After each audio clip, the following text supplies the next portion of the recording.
Deep within the Quran lies a single, haunting verse about a city called Iram of the lofty pillars. This place of legendary wealth and towering architecture was said to have been erased from the earth, swallowed by the sands as punishment for its people's arrogance. It became known as the Atlantis of the sands, a myth that tormented explorers for centuries. By the end of this story, you will know the incredible truth behind the legend, a truth pieced together from ancient texts, satellite images, and a dramatic desert excavation. We will uncover how a city of such immense power could vanish without a trace, and what its rediscovery tells us about the fragile line between legend and history. What does it truly mean for an entire civilization to be lost? The story of Iram's downfall is rooted in a profound spiritual conflict. The Quran tells of the people of Ad, a tribe of immense strength and ingenuity who built their civilization into an unparalleled power. They erected towering structures across the land, their pillars reaching for the sky as a testament to their own greatness. Yet with this power came a deep and corrosive arrogance. They turned away from the one God, worshipping idols and believing themselves to be beyond any divine reckoning. To guide them, God sent a prophet from among their own people, a man named Hud. His message was simple. He called them to abandon their false gods and their wicked pride, to be just and righteous before their Creator. But the people of Ad mocked him. They challenged his authority and clung to their ways, confident that their wealth and their mighty city made them invincible. They could not see that their very success was the source of their impending ruin. In response to their stubborn defiance, a terrible punishment was unleashed. The Quran describes a furious wind sent against them for 7 nights and 8 days, a relentless storm that left nothing standing. It scoured their magnificent city from the face of the earth, leaving behind only ruins as a lesson for future generations. This was Iram of the lofty pillars, utterly erased. But the echo of this lost civilization did not fade with its destruction. The legend was kept alive in the verses of pre-Islamic Arabian poets who spoke of a glittering, vanished kingdom in the same breath as they recounted the deeds of great heroes. They wove tales of a golden age lost to the sands, a cautionary tale about the fleeting nature of power and the price of hubris. This was not just a story from a holy book. It was a living memory in the desert, a ghost on the wind that whispered of a time when men built towers to challenge the heavens and were brought low for their ambition. This haunting echo from the Quran would soon be amplified into a dazzling fantasy. Centuries later, the legend of Iram was reborn in the pages of the 1001 Nights, transformed into something even more spectacular and strange. Here, the city was not merely built by men, but by jinn, powerful supernatural beings, for a king named Shaddad ibn Ad. This king, the story goes, grew so envious of the paradise promised to the faithful that he commanded the construction of a rival paradise on earth. For 300 years, the jinn labored, erecting palaces of gold and silver, with streets paved with precious gems and towers that pierced the clouds. It was to be a garden of delights to mock the very heavens. Yet, as the king and his vast army approached the completed city, divine judgment fell. A single, terrifying cry from the sky silenced them all, leaving the magnificent metropolis perfectly preserved, utterly empty and waiting. This was the Iram that captured the Western imagination. It became a ghost city of unimaginable wealth, a place where adventurers could stumble through silent, opulent halls, brushing dust from rubies and emeralds embedded in the walls. These tales were not about spiritual lessons. They were about discovery and treasure, a siren song for explorers and fortune hunters. The romantic vision of a lost city, frozen in time and filled with jewels, turned a religious parable into a tangible goal. It created an irresistible puzzle. If such a place could be described with such vivid detail, surely its ruins must be hidden somewhere in the vast, unmapped deserts of Arabia. The myth was no longer just a story. It was a map, and it began to draw real people into a very real and dangerous wilderness. The romantic vision of a city built by jinn was a powerful lure, but it took a real-life adventurer to turn that myth into a mission. That man was T.E. Lawrence, the legendary Lawrence of Arabia. After his world-shaking role in the Arab Revolt, he became utterly captivated by the desert's oldest secrets. It was Lawrence who first gave Iram its most famous nickname, the Atlantis of the Sands. He penned those evocative words, drawing a direct parallel to the lost continent of Plato's dialogues, a civilization swallowed not by sea but by an ocean of dunes. His belief was not born from fairy tales, but from his deep immersion in Bedouin culture and his own grueling travels.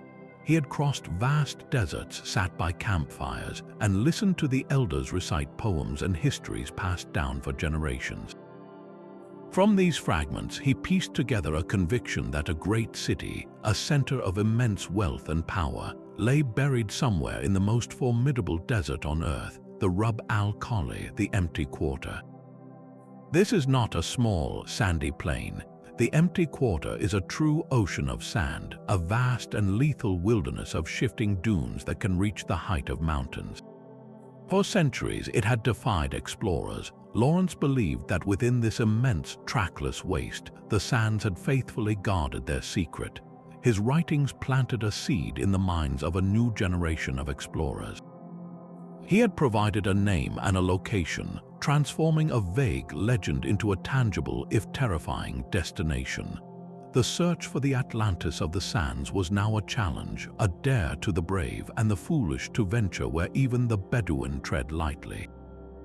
Lawrence's belief placed the lost city within a landscape of almost unimaginable harshness. The Rub al-Khali, the empty quarter, is a true desert ocean, a wilderness of sand so vast it dwarfs every other on earth. Its dunes are not gentle hills but colossal waves of sand, some rising over 1,000 feet high, constantly shaped and reshaped by relentless winds.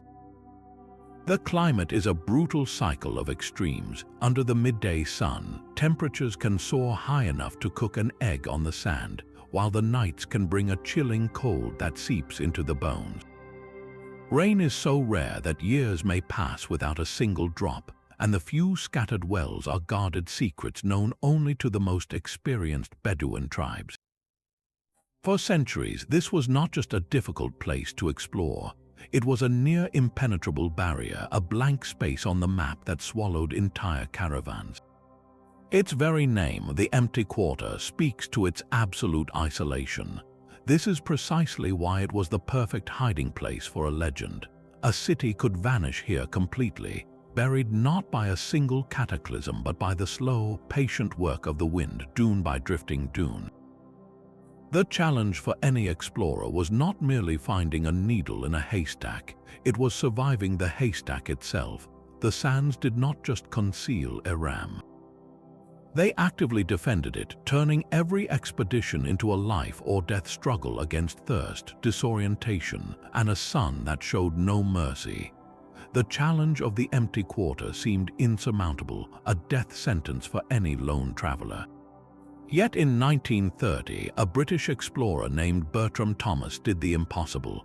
He became the first Westerner to successfully cross that vast, waterless expanse, relying not on brute force, but on the deep trust and knowledge of his Bedouin guides.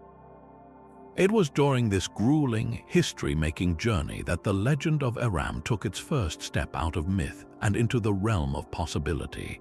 As his caravan navigated the endless dunes, his guides pointed toward a faint, ancient track winding through the sands. They called it the road to Yuba. In their stories, Yuba was a great city of their ancestors, a place of towering pillars and immense wealth that had vanished long ago after its people grew wicked. For Thomas, this was a revelation. The name Yuba was not from the Quran or from fairy tales. It was a living name on the lips of the desert's own people, a direct link to a real, physical location. He meticulously recorded the moment in his journals, noting the exact coordinates. This was no longer just a search for a phantom. a Bedouin elder had just handed him a map, and at the end of that map was a city. Thomas had found the first solid clue, a thread leading back through centuries, but he could not follow it himself. His supplies were low, and the desert demanded his retreat. He carried the secret of Ubar out of the sands, publishing his findings and igniting a new, more focused hunt for the Atlantis of the sands. The legend now had a name, a road, and a keeper. Bertram Thomas had the name, but the city's true nature remained hidden in the economics of antiquity.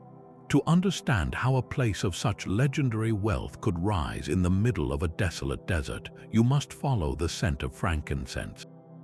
This was not just a pleasant aroma. In the ancient world, frankincense was as valuable as gold. Harvested from the scraggly trees of southern Arabia's Dhofar region, this precious resin was a cornerstone of religious and social life for empires from Rome to Egypt. Temples required vast quantities of it for their rituals, the smoke believed to carry prayers to the heavens. The wealthy used it as perfume, as medicine, and in funeral rites. Its demand was constant and immense. Transporting this treasure north meant crossing the very heart of the Rub al-Khali. Caravans of thousands of camels, known as the incense route, would undertake this perilous journey. They moved slowly from well to secret well, carrying sacks of frankincense that would be sold for staggering profits in the markets of Gaza and beyond. Now imagine a city strategically placed along this route, a fortified oasis where every single caravan had to stop for water and protection.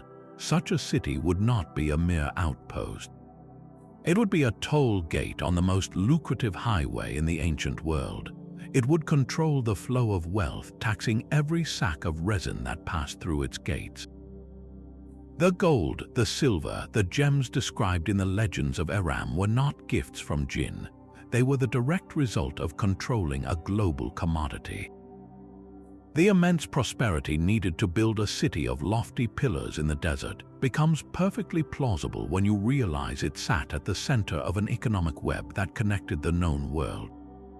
This was not a phantom, it was a monopoly. The monopoly of frankincense created immense wealth, but that wealth left traces. Decades after Bertram Thomas first heard the name Ubar, a man named Nicholas Clapp picked up the trail. Clapp was not a professional archaeologist, but a documentary filmmaker with a deep passion for history's greatest puzzles. He became utterly captivated by the legend of the Atlantis of the sands, poring over every map and journal he could find.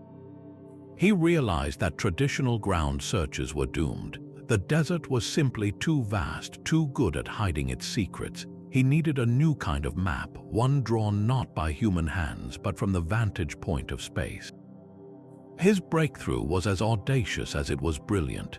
He convinced NASA to grant him access to a revolutionary new tool, radar imagery from the space shuttle. This was not ordinary photography. The shuttle's radar could penetrate the thin, dry surface of the desert sand, potentially revealing features hidden for millennia beneath the dunes. At the same time, he analyzed older Landsat satellite data, which provided a broader spectral view of the entire region.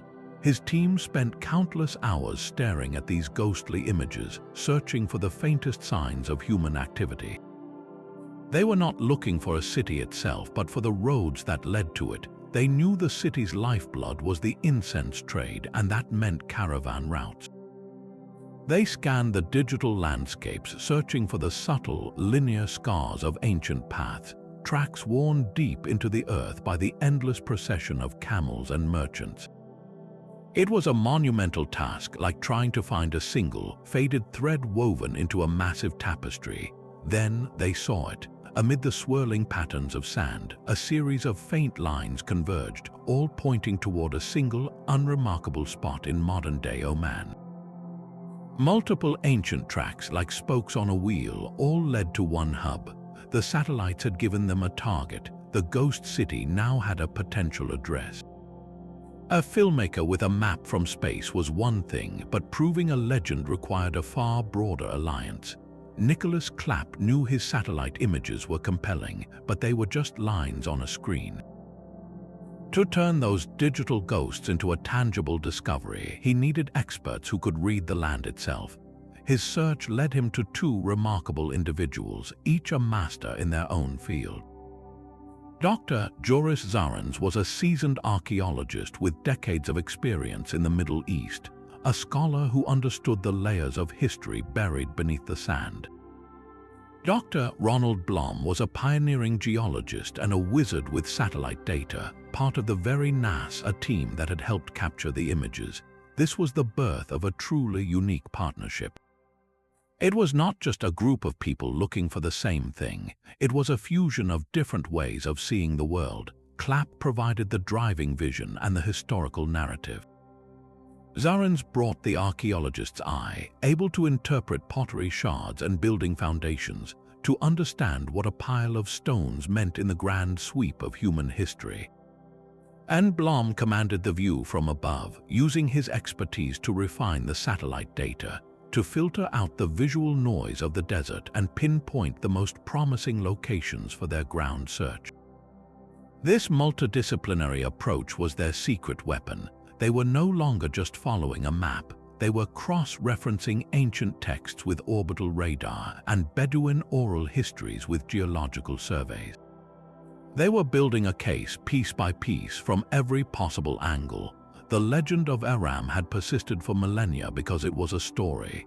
This team was treating it like a crime scene, and they were bringing in the best forensic specialists from the 21st century to finally crack it.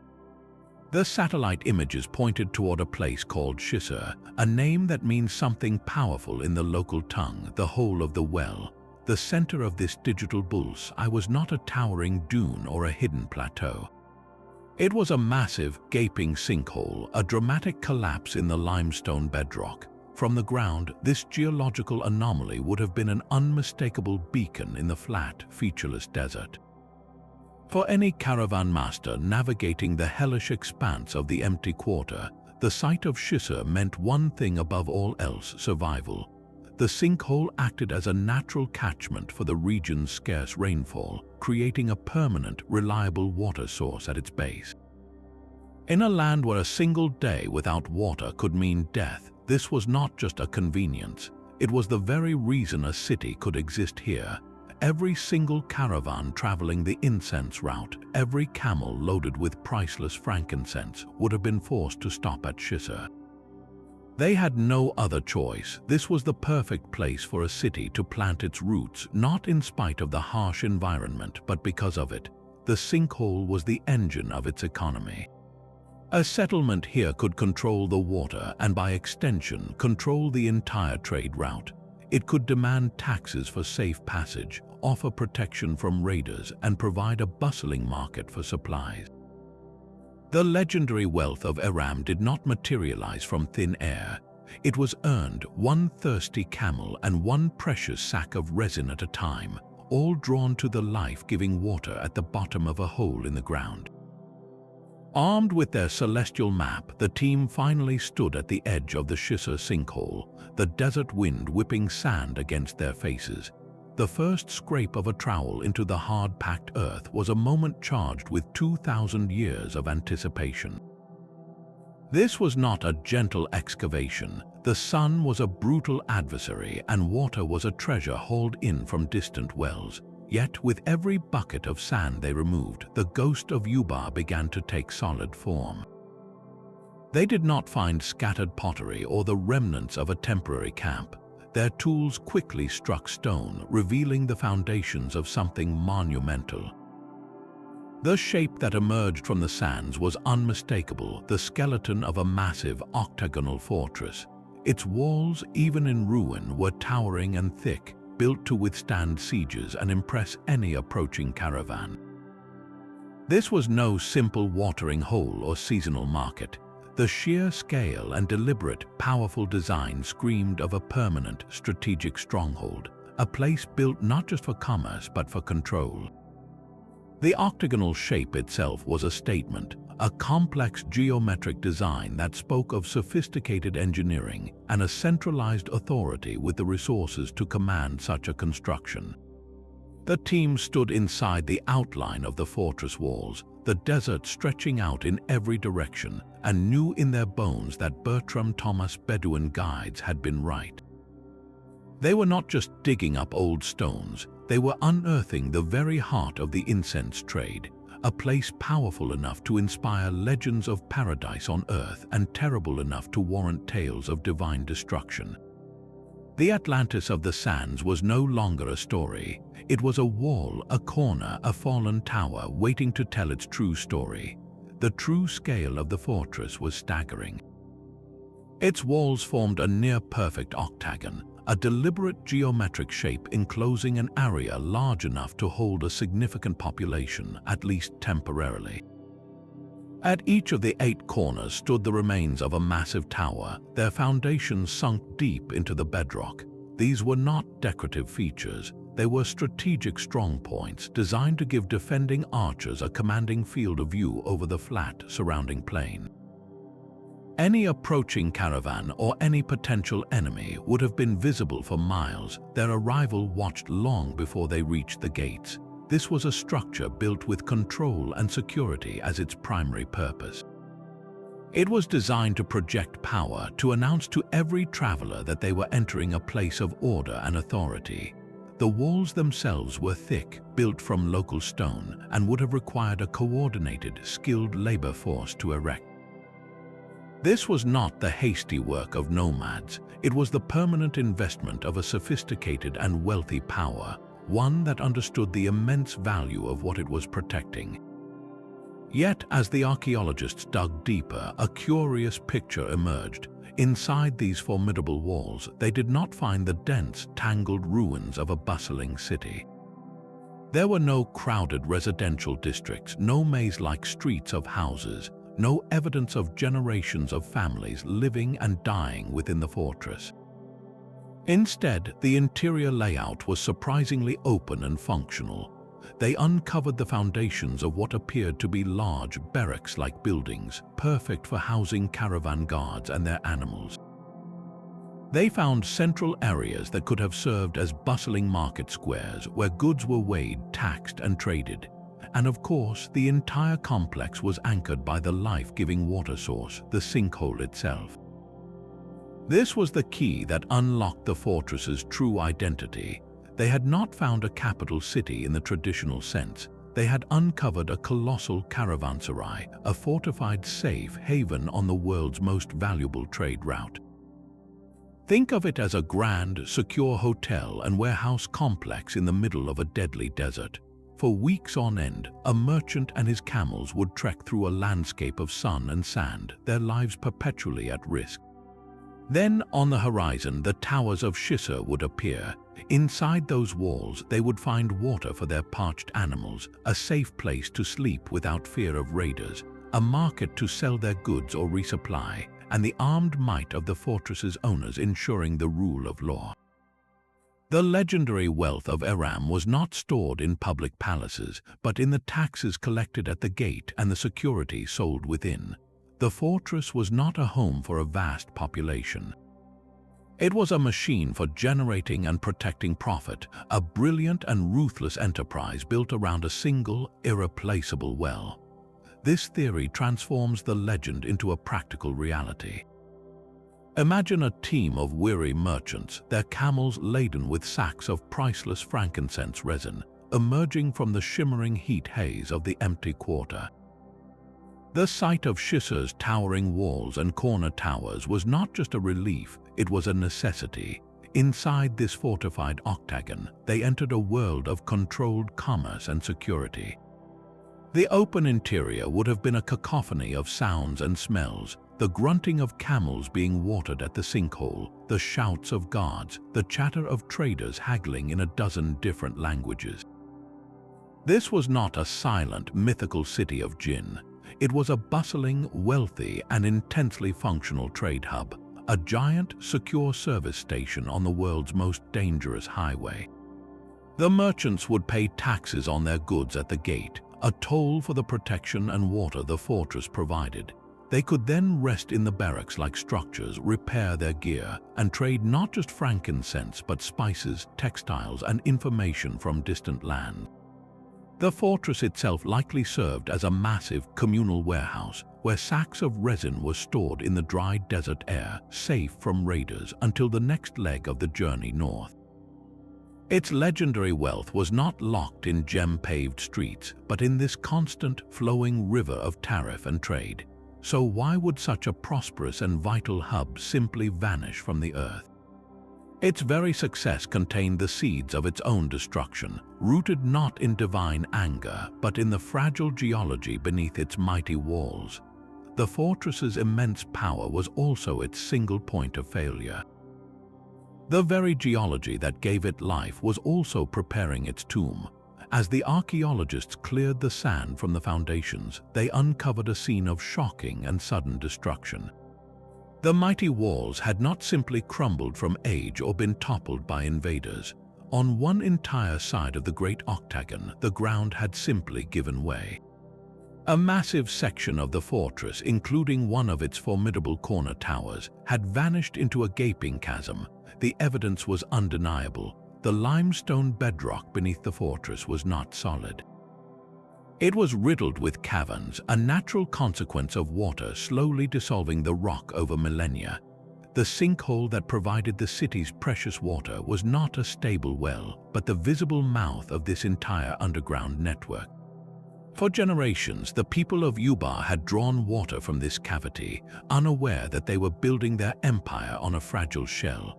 The weight of their own monumental walls and towers, combined with the constant drawing of water, likely weakened the cavern roof until it could no longer bear the strain. One day, without warning, the ground shook and a roar echoed from the depths as a huge portion of their world collapsed into darkness. This was not a slow abandonment.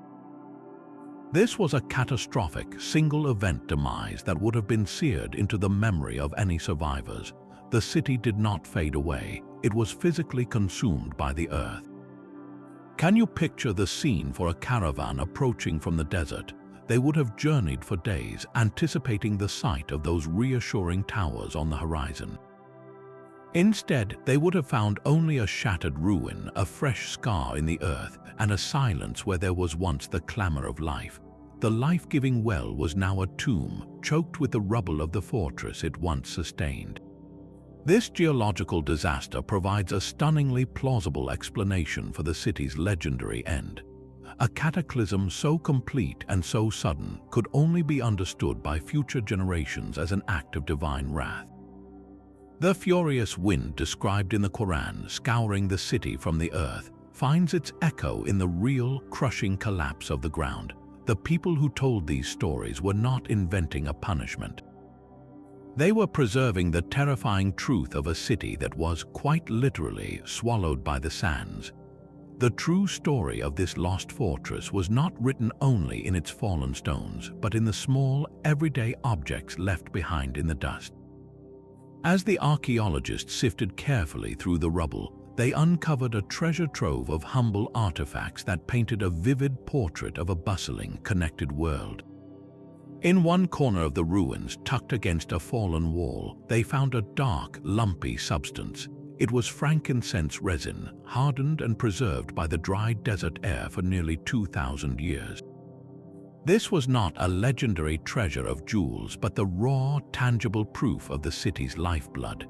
They were literally holding the source of its wealth in their hands. But the story grew even wider. Scattered across the site were countless pottery shards, and these fragments told a tale of global connections. Some of the pottery was local, rough, and utilitarian. But mixed in were elegant pieces, their shapes and glazes unmistakably foreign.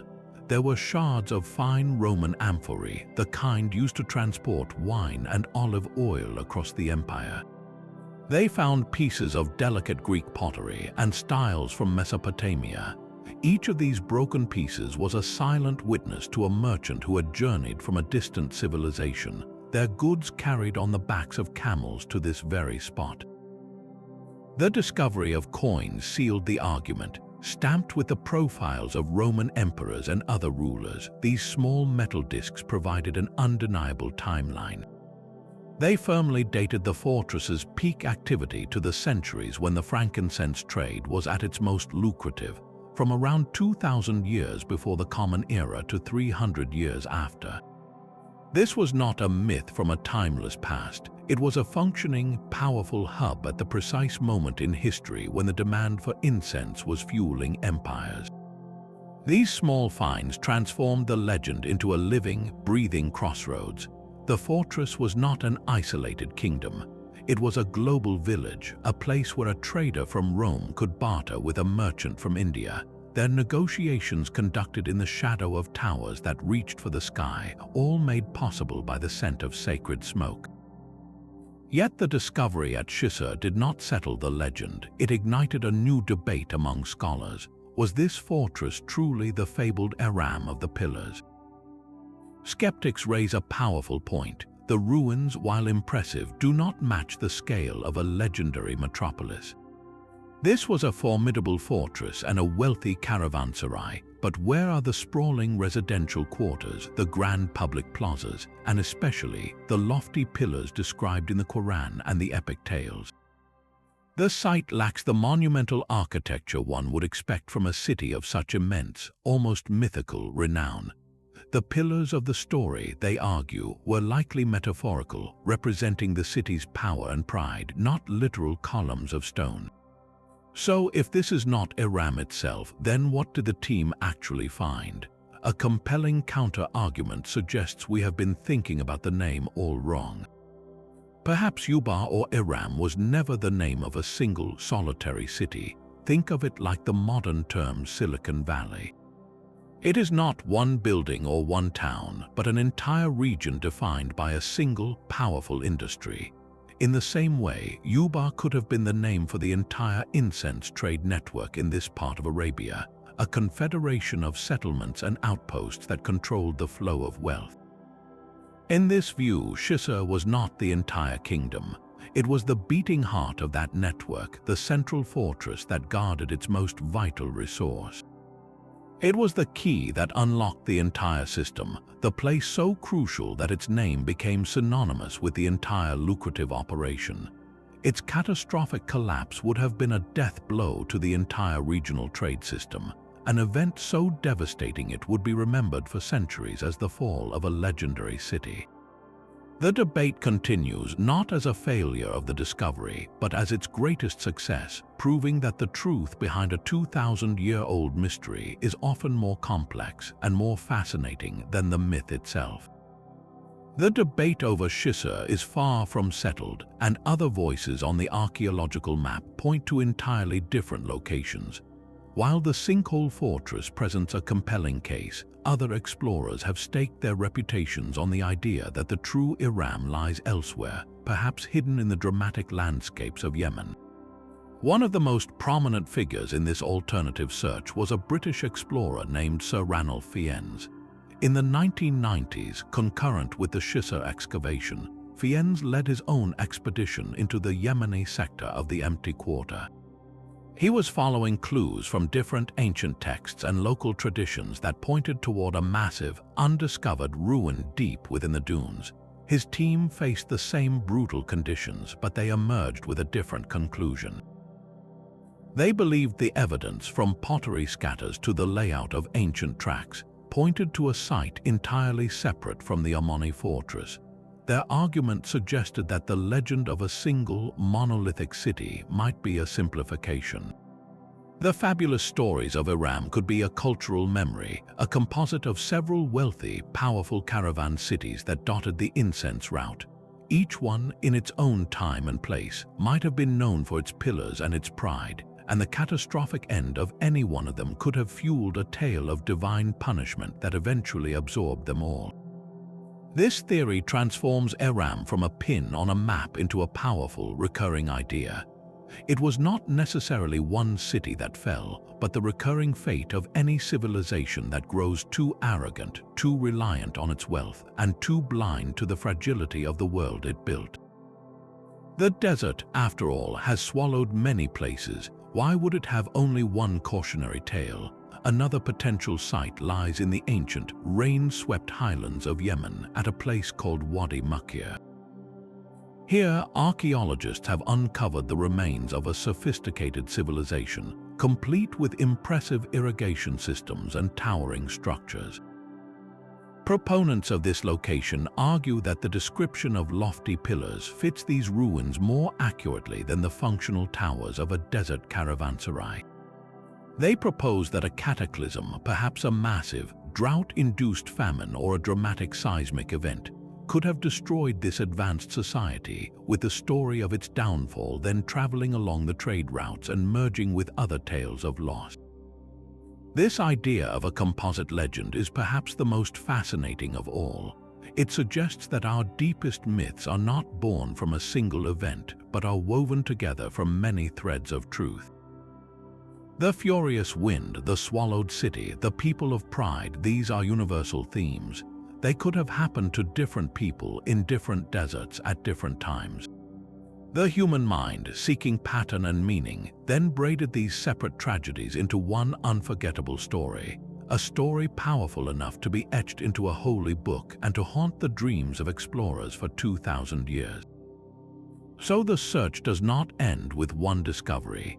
It simply opens a new chapter, asking us whether we are searching for a place or for the echo of a truth that resonates across all of human history. The legend of Iram refused to stay buried in the desert sands, finding new life on the silver screen and in our living rooms. Its transformation into a backdrop for adventure began in earnest with one of cinema's greatest heroes, Indiana Jones. In Indiana Jones and the Last Crusade, the quest for the Holy Grail leads to a hidden canyon known as the Canyon of the Crescent Moon. This is Iram in everything but name, a lost city carved into a desert rock face, guarding an unimaginable treasure and a deadly secret. The film perfectly captures the romantic, treasure-hunting spirit that Lawrence of Arabia first ignited. It presents the lost city not as a place for quiet archaeological study, but as a perilous, booby-trapped labyrinth where only the worthy can survive. This is the myth stripped of its spiritual warning and polished into a pure, exhilarating fantasy of discovery. The city becomes a prize, a physical manifestation of the ultimate archaeological find, waiting for a brave hero to unlock its mysteries. This cinematic treatment cemented a specific image in the public mind, a vision of Iram that was far more about golden idols and ancient traps than it was about frankincense tariffs or geological collapse. The allure of a single, hidden location containing all the answers and all the wealth proved irresistible. That same allure powered Nathan Drake's journey in the video game Uncharted 3, Drake's Deception. Here, the city of Iram, or Yuba, is the central obsession. The game takes the romantic vision and amplifies it, presenting a sprawling metropolis of towering pillars and grand courtyards, all miraculously preserved beneath the desert. It leans into the most fantastical elements of the Arabian Nights tale, suggesting the city was destroyed by a hallucinogenic agent that drove its inhabitants mad. This interpretation highlights a key reason the myth endures. It allows for creative speculation. A city lost to sand can be lost to anything, from divine wrath to ancient superweapons, giving storytellers a blank canvas on which to project our deepest fears and wildest fantasies. Even in modern literature, from Clive Cussler's adventure novels to graphic novels, Iram consistently appears as a shorthand for a lost world of opulence and mystery. This persistent presence in popular culture does more than just entertain. It acts as a cultural echo, ensuring that the name of a forgotten desert fortress continues to resonate. Every time a character on screen follows a map into the heart of the empty quarter, they are walking in the footsteps of Bertram Thomas and Nicholas Clapp, proving that the dream of the Atlantis of the sands is as powerful today as it was for the poets of ancient Arabia. We are still drawn to the idea of a place just beyond our reach, a glittering secret waiting in the sand, reminding us that the greatest stories are often those that live in the space between what was real and what we desperately wish could be. But if this fortress was the true Iram, where were its legendary pillars? The name itself, Iram of the lofty pillars, is the most vivid and persistent detail across all the tales. Yet the ruins at Shisar revealed no grand colonnades, no forest of stone columns reaching for the sky. This absence forces us to reimagine what those pillars truly meant. Perhaps they were never meant to be literal architecture.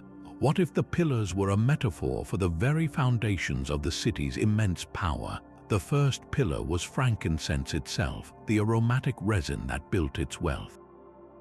The second was water, the life-giving resource from the sinkhole that drew every caravan.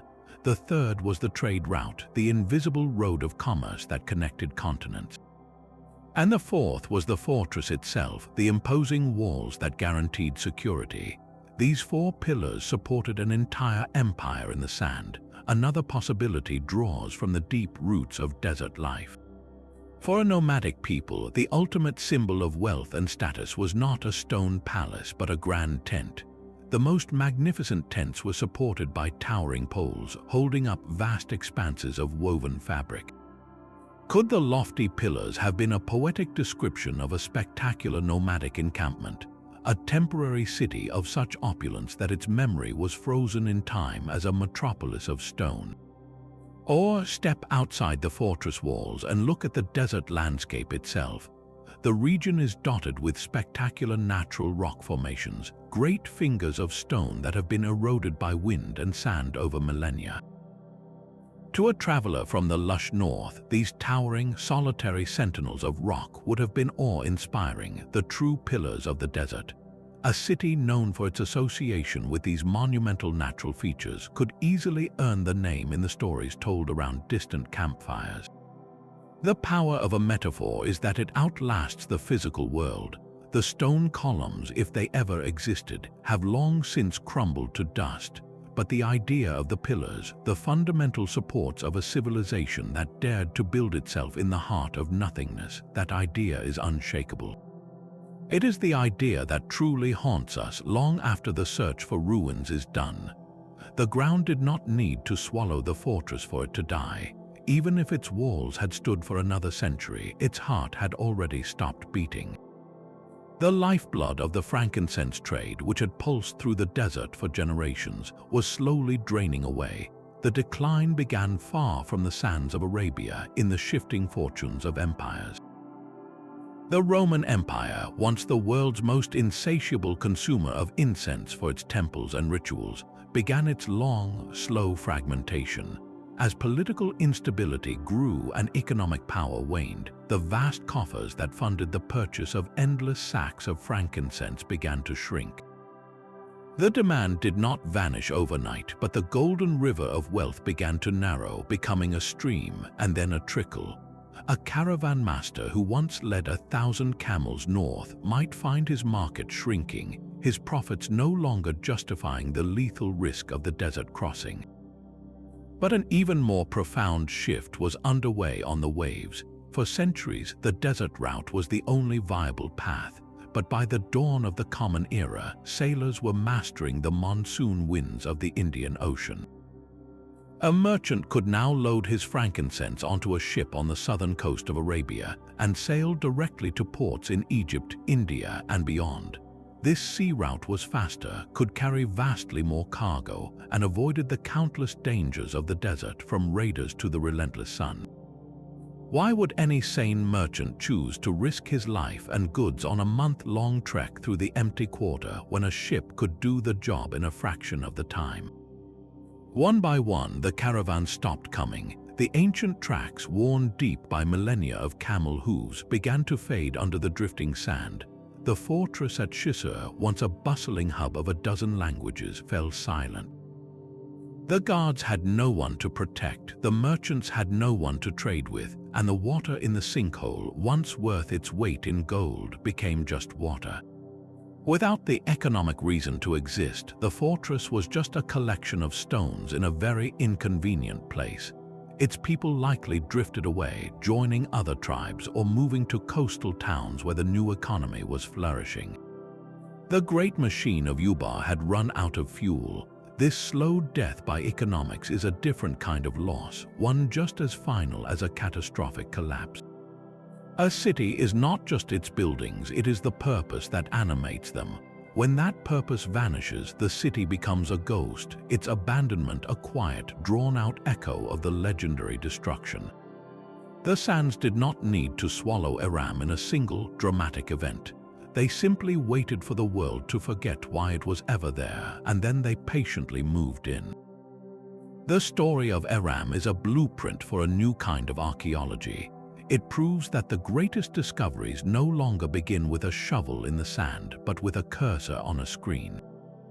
The old model of exploration, a brutal trek into the unknown hoping to stumble upon ruins, has been replaced by a surgical, scientific search.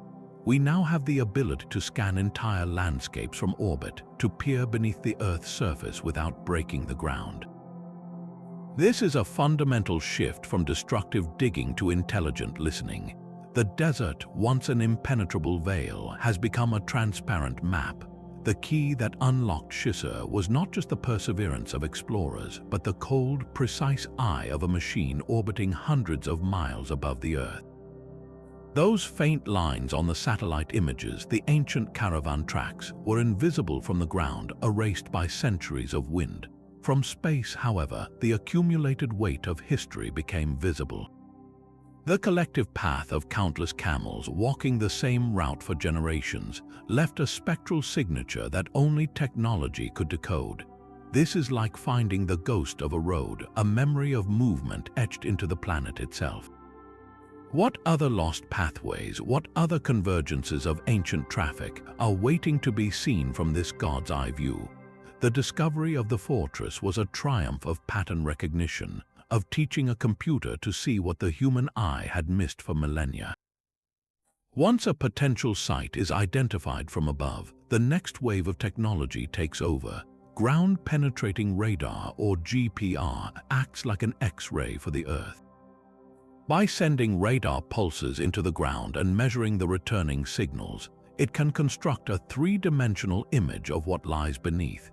At a site like Shisar, this technology could have mapped the full extent of the underground caverns, revealing the precise geological weakness that doomed the city. It can locate buried walls, hidden chambers, and even ancient trash pits without ever moving a single stone. This non-invasive approach is not just about efficiency, it is about respect. It allows archaeologists to understand a site completely before they make a single, irreversible cut into the past. They can ask better questions and plan their excavations with the precision of a surgeon, rather than the guesswork of a treasure hunter.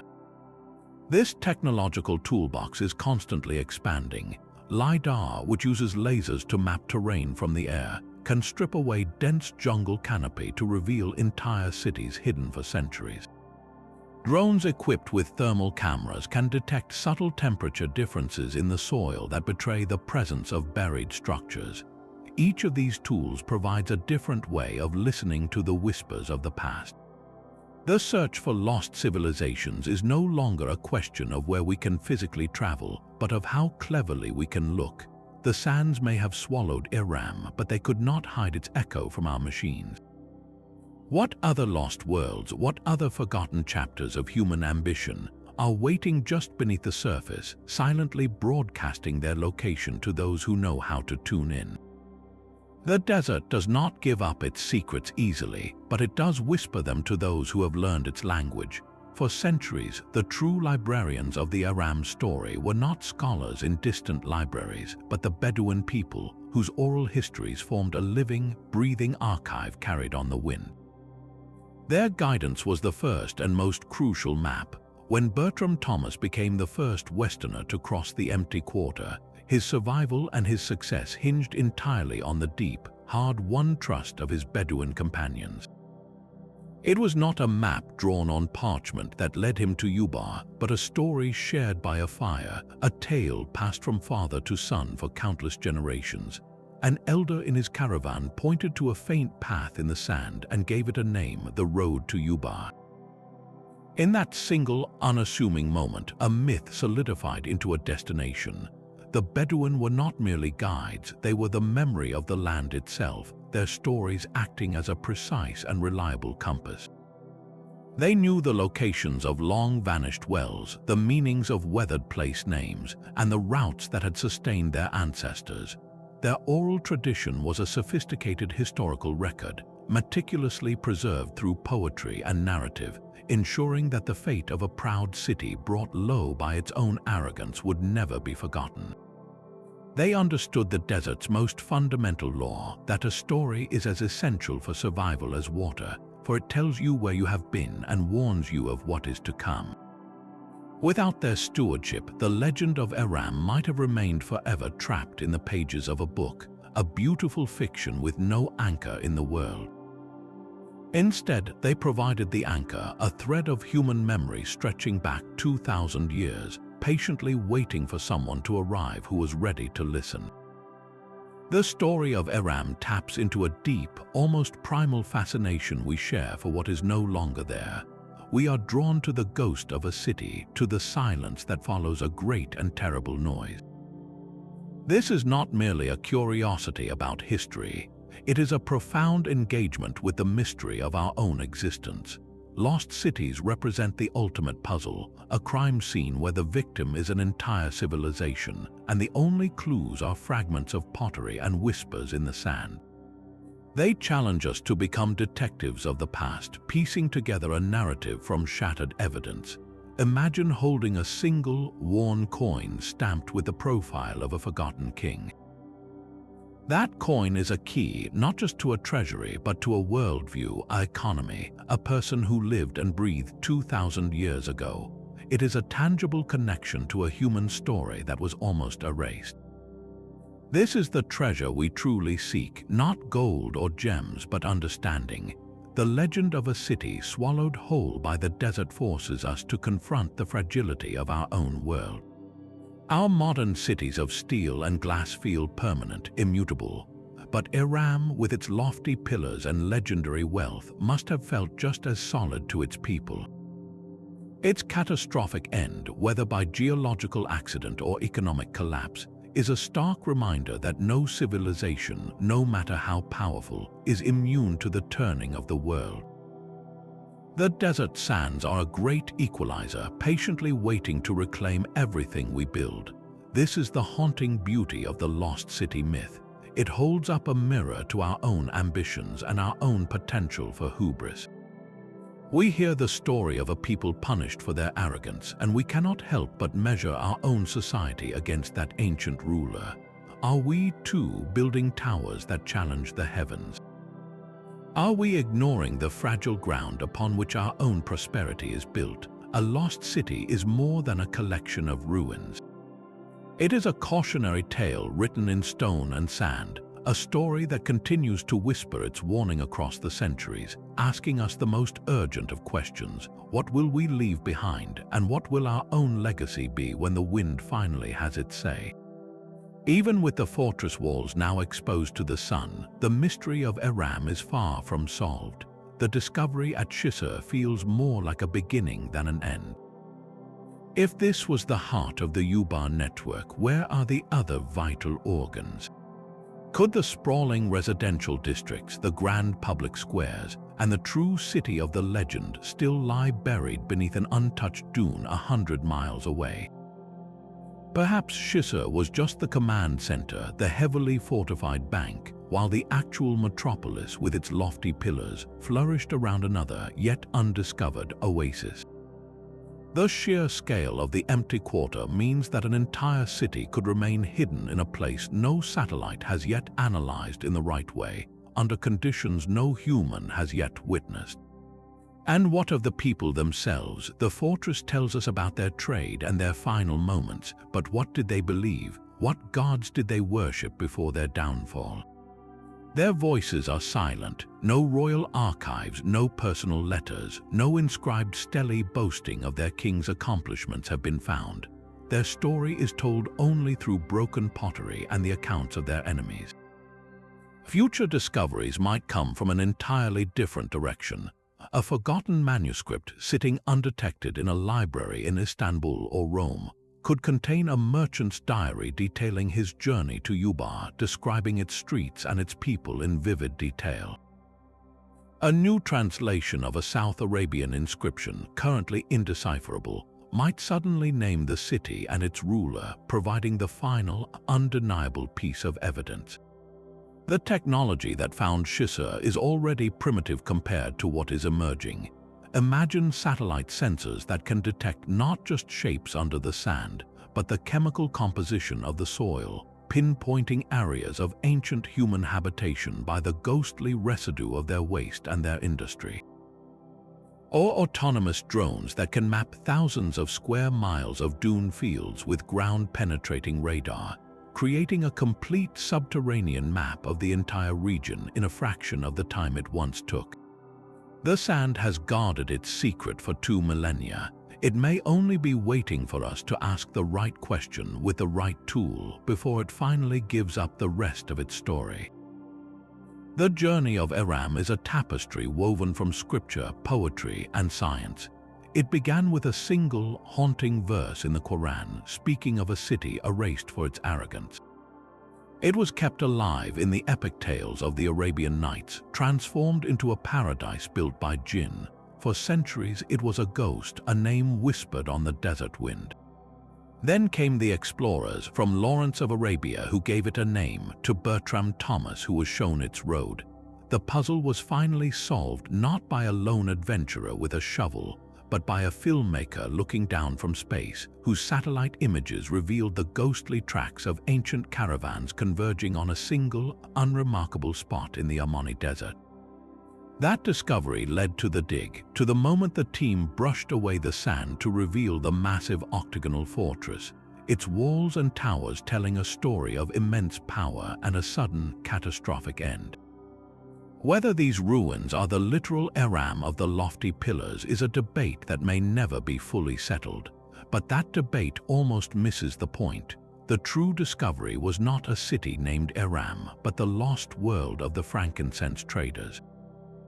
The search revealed a sophisticated and wealthy civilization that mastered the most deadly desert on Earth, building a commercial empire on the scent of sacred smoke.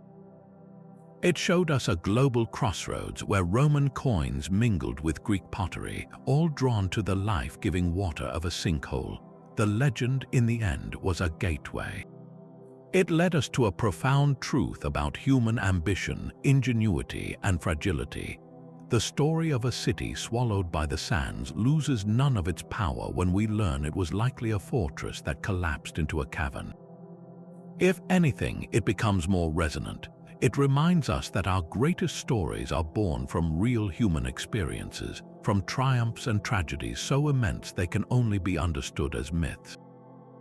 The Atlantis of the sands may now have a location on a map, but its ability to captivate our imagination, to pull us toward the horizon in search of what is lost, remains utterly undimmed.